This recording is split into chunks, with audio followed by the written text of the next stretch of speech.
안녕하세요. 성인학습지원센터 황유진입니다. 이번에 새롭게 바뀐 학습경험 학점 인정제에 대해서 소개하는 비교과 시간을 가졌는데요. 이 오시기 힘든 분들을 위해서 저희가 온라인으로 설명하는 자료를 만들었습니다.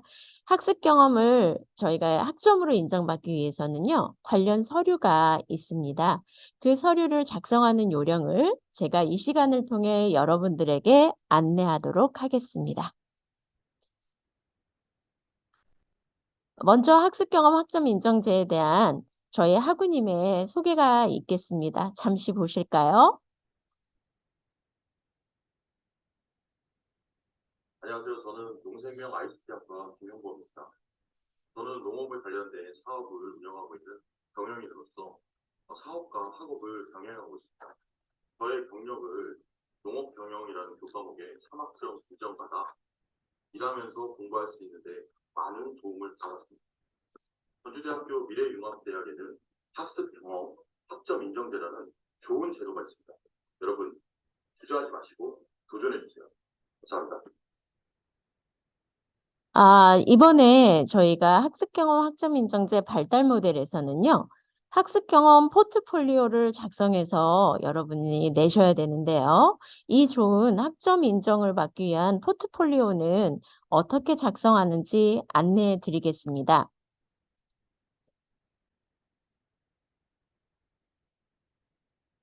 그럼 포트폴리오가 뭘까 궁금하셨죠? 포트폴리오는 이탈리아어로 포트폴리오에서 유래되어서요. 특정한 목적을 위해서 바구니에 담아놓는 것을 이라는 어원으로 출발했습니다. 그렇다면 학습 경험에 대한 포트폴리오는 왜 필요한 건지 한번 보실까요? 자, 어떠한 학습 경험을 했으면 그 학습 경험이 전문적인 성격을 띠는 건가, 또는 정보 활용 능력이 있는 건가, 아니면 세계화 추세에 맞는 경험 및 능력을 지금 갖추고 있는 건가를 저희가 볼 수 있는 자료입니다. 그래서 포트폴리오는 어려운 것이 아닌 사소한 기록에서부터 출발합니다. 또한 자기에 대한 사소한 기록은 타인과 함께 소통하는 의사소통 기능이 있고요. 다시 얘기하면 타인과 자신을 구별할 수 있는 자기만의 활동을 목적에 맞게 체계적으로 정리한 것이 바로 학습 경험 포트폴리오라고 생각하시면 되겠습니다. 그래서 이것을 작성하는 것은 경험 학습이 인정한 받을 만한 능력을 갖추고 있다는 구체적인 증거물이 되는 것이지요. 이 증거물을 제출하는 것은 두 가지로 요약해서 설명드릴 수가 있는데요. 학습 경험의 포트폴리오는 글로 제작하고, 이 글로 제작하는 것을 시각화해서 보여줄 수 있는 것으로 인해서 정리하실 때는 시계열적으로, 즉 연도수별로 과거에서 현재까지로 정리하시는 게 좋겠고요. 두 번째는 나의 포트폴리오가 상대에게 공개됨으로 인해서요, 나와 타인을 연결하는 소통의 도구도 되고요. 정보를 공유하는 기능도 됩니다. 그래서 각 개인이 경험을 다른 사람과 함께 교환할 수 있고 소통할 수 있는 기회를 제공하는 것이 학습 경험 포트폴리오의 의미라고 보시면 되겠습니다. 또한 학습 경험 포트폴리오의 기본 요소를 알아야 저희가 무엇을 담아내야 될지, 어떤 목적으로 담아내야 될지를 결정할 수 있는데요. 기본 요소는 세 가지입니다. 첫 번째, 문서화하는 거죠. 어떠한 것도 기록물로 남기지 않으면 그 결과를 알 수 없잖아요. 그래서 문서화하는 것이 기본 요소고요. 두 번째는 경험에 대한 포트폴리오란 내가 왜 이 경험을 했는지에 대한 의도와 그 경험의 과정을 담아내는 거기 때문에 자기 성찰적인 요소가 있습니다. 그런데 이것을 포트폴리오에 담아서 제출할 때는요, 타인의 것을 하는 게 아니라 자신만의 것을 이야기를 담는 거잖아요. 그래서 이 한 장의 포트폴리오를 통해서 효과적으로 자신의 이야기를 전달하는 것이 기본 요소에 해당합니다. 예를 한번 들어보면요. 학습 경험 포트폴리오에 이번에 저희가 신청을 받을 때 세 가지 유형으로 받습니다. 첫 번째 유형은요. 교육과 훈련 경험 이수에 대한 유형이고요. 두 번째는 자격증에 대한 거, 세 번째는 근무, 실무 경력에 대한 건데요. 오늘 제가 설명드릴 것은 교육 및 훈련 참여 경험을 학습 경험 유형 1에 해당하는 것들을 어떻게 작성하시는지 그 요령을 제가 설명드리도록 하겠습니다. 첫 번째, 작성을 하실 때는요. 내가 저희가 학습 경험은 그 교과목에 대해서 미리 학과에서 선정한 교과목이 있습니다. 그런데 예를 들어서 이번에 통계학이다라고 하면요.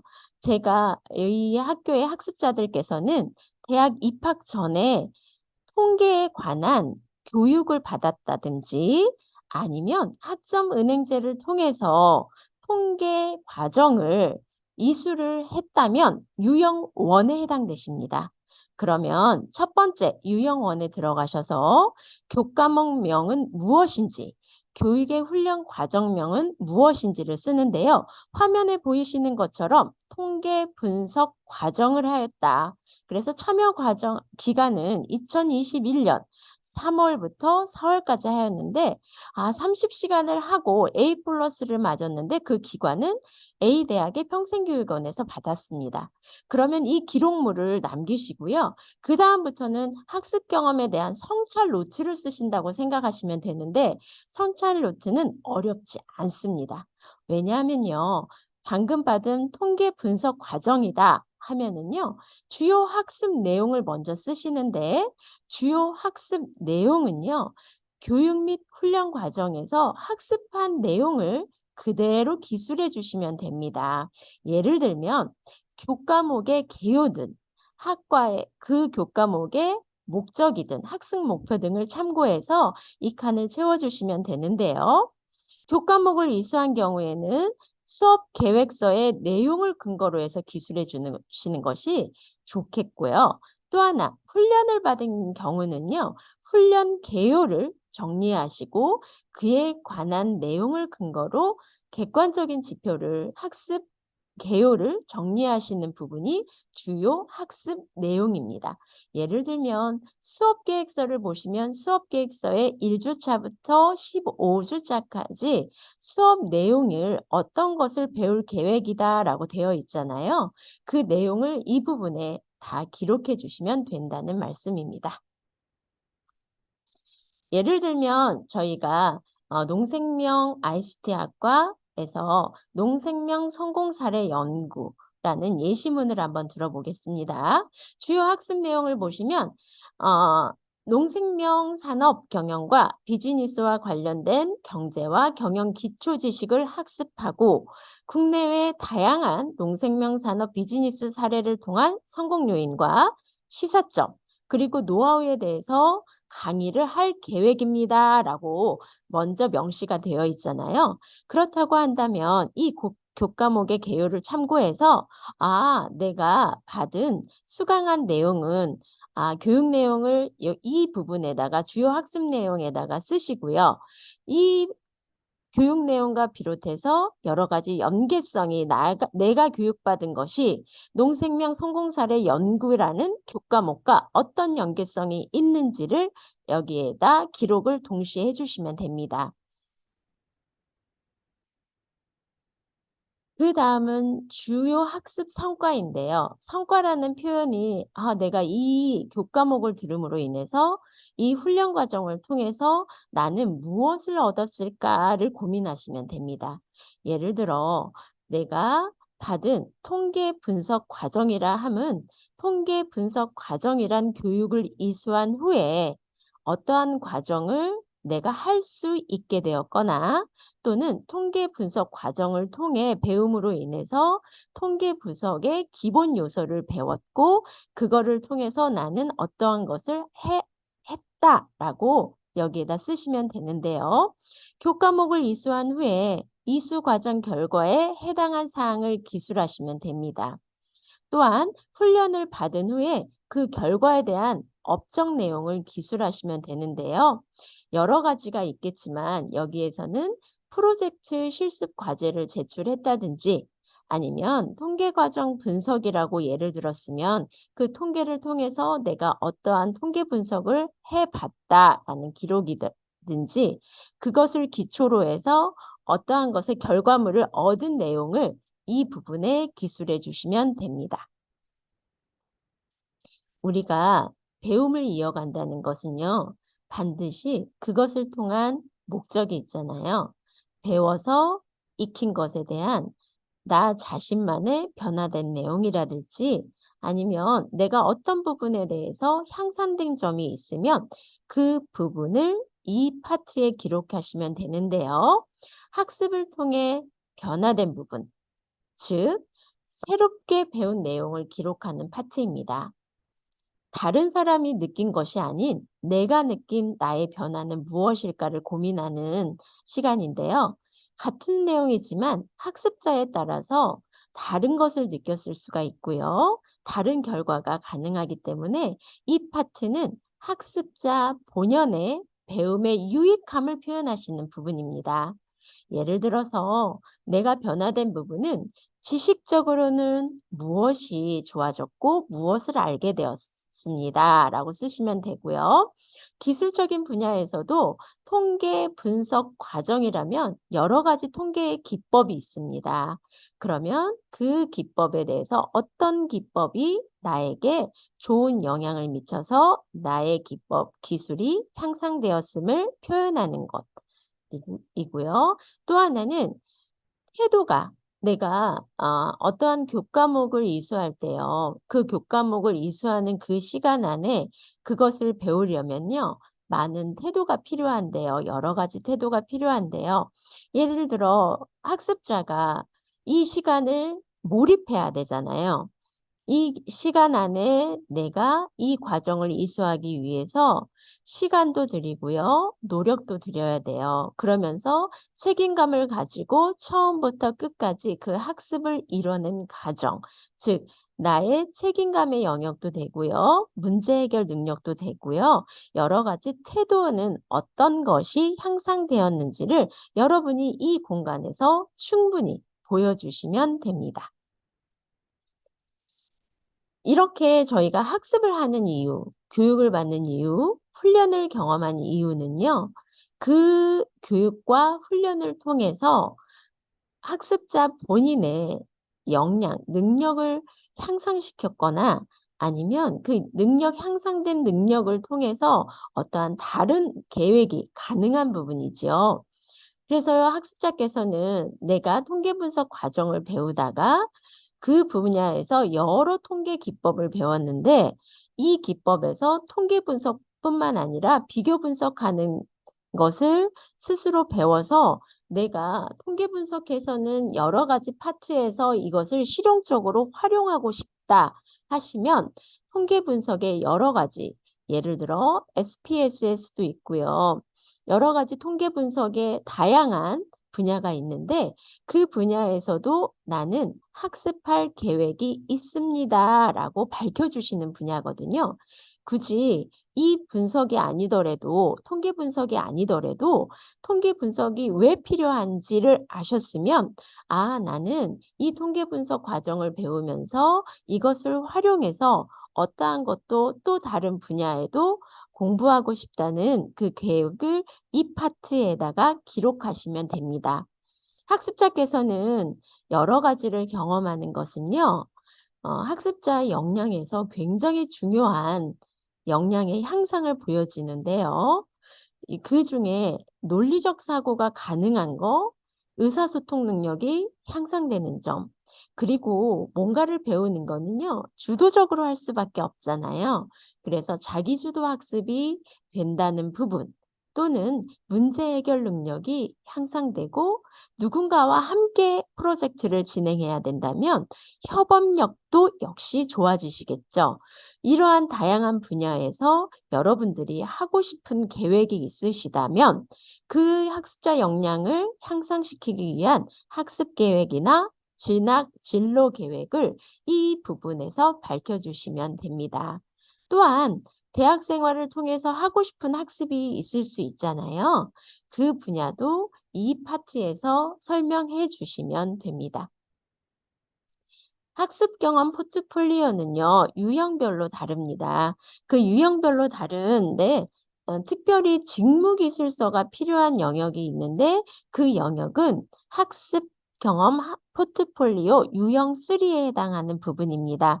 직무기술서는 저희 학습 경험 포트폴리오와는 조금 더 다른 영역의 글쓰기가 필요합니다. 왜냐하면요, 직무기술서란 잡 디스크립션이거든요. 이 말은 객관적인 사실을 그대로 기록하는 것이기 때문에 자기 성찰보다는 객관적인 직무 경력 또는 실무 경력을 문서로 기록하는 것입니다. 근무 경력에 대한 직무 기술서가 필요한 건 학습 유형 몇이라고요? 맞습니다. 학습 유형 3입니다. 자, 근무 경력에 대한 직무 기술서는요, 지금 교과목 중에서 학점 인정 대상 교과목과 관련된 근무 경력입니다. 그것이 맞아야지만 신청이 가능한 것입니다.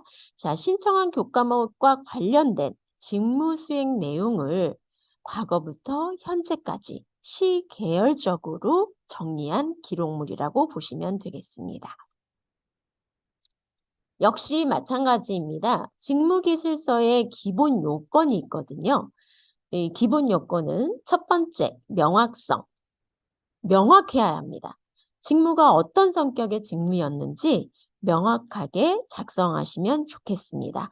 두 번째는 간결합니다. 간결하고 쉬운 단어를 선택해서 작성해 주시면 됩니다. 세 번째, 완전성인데요.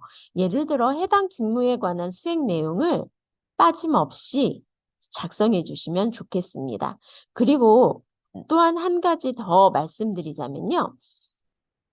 직무 경험을 작성하실 때 그거에 필요한 교육을 이수하였거나 그거에 관련된 교육 내용이 있으시면요. 그걸 증빙 서류와 함께 제시해 주셔야 완전한 직무 기술서의 요건이 되겠습니다. 마지막으로 일관성입니다. 기록한 내용이 의미가 불확실한 것은 배제되어야 하고요. 일의 순서가 차례로 정리되어서 일관성 있게 작성하셔야만 합니다. 이제 직무기술서를 써서 직무기술서를 작성하실 때 참고사항이 있거든요. 이 점을 유의하셔서 이 점을 꼭 참고하셔서 제출하시면 되는데요. 실제 현장에서 수행한 직무 경력에 관하여서만 쓰셔야 합니다. 이 직무 경험에 관하여서 열거하는 형태로 쓰시라는 말씀은요. 서술형으로가 아니라 1번 어떠한 것을 수행하였습니다. 2번 그다음 이 일에 관계된 어떠한 교육을 통해서 내가 이 일을 완성하였습니다. 라는 식으로 직무기술서는요. 열거하는 형태로 쓰셔야 됩니다. 2번 과업 중에 이 교과목과 관련돼서 반드시 필요한 업무를 하셨다면요. 그 부분은 별도로 구별해서 기재하셔도 됩니다. 예를 들어 내가 근무 경력에 있어서 통계 분석 과정을 근무 경력으로 여러 가지로 하셨다면 통계 분석 과정에 필요한 통계 분석이 어떤 기법이 있었는지를 특별히 그 부분을 강조해서 쓰시면 좋겠다는 말씀입니다. 세 번째는요, 직무 수행에 요구된 업무 능력을 위한 교육 이수 내용을 같이 관련 자료를 첨부해서 내주셔야 한다는 것이고요. 네 번째는 직무 수행에 필요한 지식이 있었으면 그 지식에 관해서도 쓰시고요. 그 직무를 위해서 필요한 다양한 기술들이 있으셨을 겁니다. 그러면 그 기술적인 내용도 함께 써주시면 되겠습니다. 마지막입니다. 해당 업무 수행을 위한 어떤 제도와 담당자의 자격 요건 등을 함께 기술해 주시면 저희가 객관적으로 직무기술서를 보는데 유익할 것이라고 판단되어집니다. 예를 들어서 앞에 저희 학생분의 학우님의 학습 경험 학점 인정제 영상 보셨지요? 그 김영범 학우님의 직무기술서를 저희가 오늘 공개하는데요. 그 김영범 학우님이 제시하신 직무기술서는요. 농업 경영 교과목에 관한 것이었습니다. 이분은 농업 경영체를 운영하고 계시고요. 특별히 젤라또 아이스크림 회사를 운영하고 계신데요. 그 내용을 대해서 직무기술서로 이렇게 표현하셨습니다. 경영에는 이것을 경영하는 데 있어서 사업화하는 데 필요한 부분을 먼저 소개하셨고요. 이 사업화에 필요한 차별성을 여기에 쓰셨으며 경영에 관한 국내외 목표 시장에까지 정리를 하셨는데요. 이거는 경영 파트이기 때문에 가능한 직무 기술서입니다. 여러분의 교과목이 만약 이 농업 경영이나 농식품 경영, 창업 경영, 이러한 경영 운영에 관한 것이 아니시라면 굳이 이렇게 쓰시지 않아도 됩니다. 또한 시계열적으로 저희가 정리하도록 말씀드렸잖아요. 직무기술서는 그 무엇보다도 객관적인 자료입니다. 객관적인 자료이기 때문에 열거하는 형태로 쓰셔야 되는데요. 이분의 이 사업체에 관한 다양한 활동 내역을 2018년부터 19년, 20년 이렇게 해서 연도별로 시계열적으로 정리한 거 보이시나요? 저희가 이러한 것이 농업 경영체를 운영하시면서 하는 활동이시기 때문에 내용이 많고요. 그다음에 내용에 대한 정리가 이렇게 잘 돼 있으셨던 것 같습니다. 여러분의 교과목이 이것과 관련이 없더라도 여러분의 근무 경력, 실무 능력을 표현하는 직무 기술서에는 되도록 시계열적으로 과거에서 현재까지 이루어진 것들을 정리해서 기술할 필요성이 있음을 보여주는 예시입니다. 또한 학습 경험 포트폴리오나 직무기술서에 굳이 직무기술서를 시각화하실 필요는 없습니다. 네, 해당 사항이 없는 저희 학우님께서는요, 이렇게 시각화할 필요가 없는데 이 자료를 제시한 이유는요, 이 자료는 학습 경험 포트폴리오에는 충분히 가능하다는 말씀을 드리고자 합니다. 내가 어떠한 것을 성과물로 제시할 때 가장 시각화에 좋은 것들이 사진이잖아요. 사진의 이미지를 사용하셔도 좋습니다라는 예시물입니다. 그래서 이 사진의 이미지를 학습 경험 포트폴리오에 담아 주셔도 되고요. 이 내용들을 여러분들이 여러분만이 할 수 있는 기록물이기 때문에 학습 경험 포트폴리오에 담아 주시는 것이 좋겠습니다. 이 분야에 보시면 다양한 실적물이 나와 있습니다. 그런데 이 실적물들은요. 여러분이 왼쪽에 보이시는 것과 오른쪽에 보이시는 것이 다소 구별이 되어 있지요. 왼쪽에 보이시는 것은 2020년도와 2021년도까지 정부 지원 사업에 참여한 실적을 올리셨고요.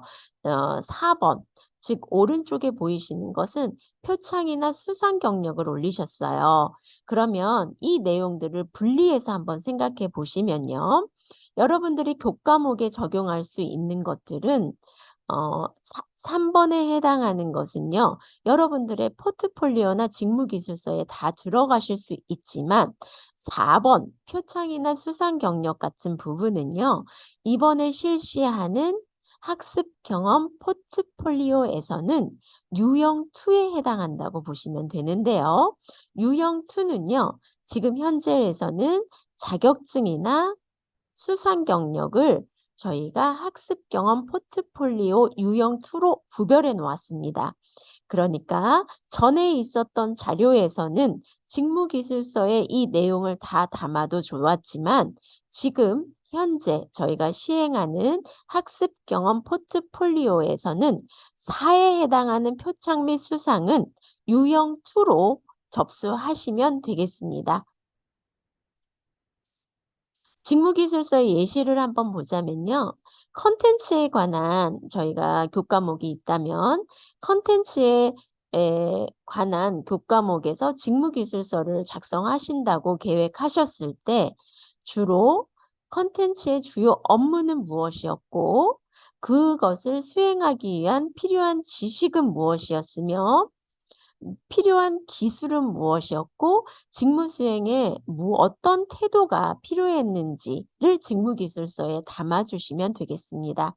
그리고 여러분은 지금 직무 경력이나 실무 능력에 대한 직무기술서를 작성하시기 때문에 그 기본의 틀에서 많이 벗어나지 않도록 그리고 교과목에 관련된 주요 업무, 교과목에 관련된 근무 경력이시면 되시고요.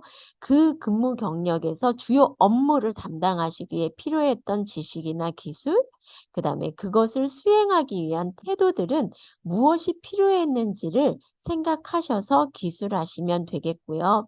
또한 그러한 것들을 하시면서 어떠한 능력들이 향상되었는지를 보여주시는 게 바로 맨 마지막 직업 기초 능력인데요. 저희에게는 이것이 무엇으로 보이냐면요. 이 직업을 수행하는 동안 여러분, 우리 학우님들이 이러한 능력들이 향상되었음을 나타내는 것입니다.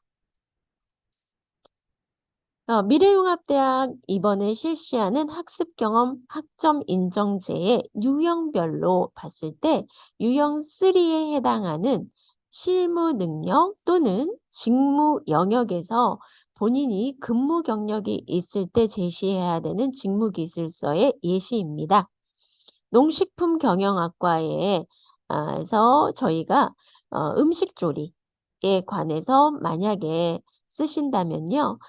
음식 조리 또는 조리에 관련된 교과목이라 하면 이러한 직무 내용을 기술해 주시면 됩니다. 예를 들어 직무 내용에는 음식 위생 관리, 음식 안전 관리가 있고 메뉴 관리, 구매 관리, 음식 재료 관리, 한식 조리 실무까지 이거는 직무 내용에 해당하는 것이기 때문에 여러분들이 지금 4개 학과에서 교과목을 학점 인정 대상 교과목을 먼저 신청하시기 전에 확인하신 후 그 교과목이 나의 근무 경력과 어떠한 연관성이 있는지를 확인하시면 됩니다. 그 연관성을 확인하신 후에 나의 직무 경험과 어떠한 연관성이 있는지를 직무 기술서를 통해서 밝혀 주시되 직무 기술서에 기록한 내용은 본인의 객관적인 자료를 함께 첨부하셔야 그것이 증빙 서류에 해당하는 것으로 보고 그것을 심사하는 기준에 심사하는 준거에 필요한 서류라고 보고 심사하실 수 있다고 생각이 됩니다. 여러분의 교과목을 다 예시로 들 수는 없지만요. 여러분만이 경험한 직무 경험을 여러분들의 지금 신청 대상 교과목과 비추어 봤을 때 관련성이 충분히 있다고 생각되시면 여러분이 이 자료를 통해서 힌트를 얻으시고요. 좀 도움을 받으신 후에 기술하셔서 작성한 내용을 이제 제출해 주시면 됩니다. 다음 12월 26일부터 31일까지 저희가 서류 제출 신청을 받습니다. 그 내용을 여러분 꼭 기억해 주셨다가요. 신청 가이드라인 저희 동영상을 참고하시고 저희가 신청 매뉴얼을 함께 탑재할 예정이오니 여러분들이 도움 받으셨으면 좋겠습니다. 여러분, 학습 경험, 학점 인정이라는 것은요. 여러분이 대학에 입학하시기 전에 하셨던 근무 경력 아니면 학점 은행제를 통한 교육, 훈련 과정을 통한 훈련 또는 자격증과 수상 경험을 저희가 학점으로 인정해 드리되 여러분의 객관적인 기록물을 저희의 심사 기준에 준거로 삼아서 저희가 인정해 드리겠다는 아주 좋은 제도입니다. 많은 분들이 관심 가져 주시고요. 자, 이번에 신청해서 학점 인정 받으신 후 그 3학점의 45시간을 여러분이 다른 일을 중복학습을 피하시고 다른 계획을 수행하시는 데 도움을 드렸으면 좋겠습니다. 감사합니다.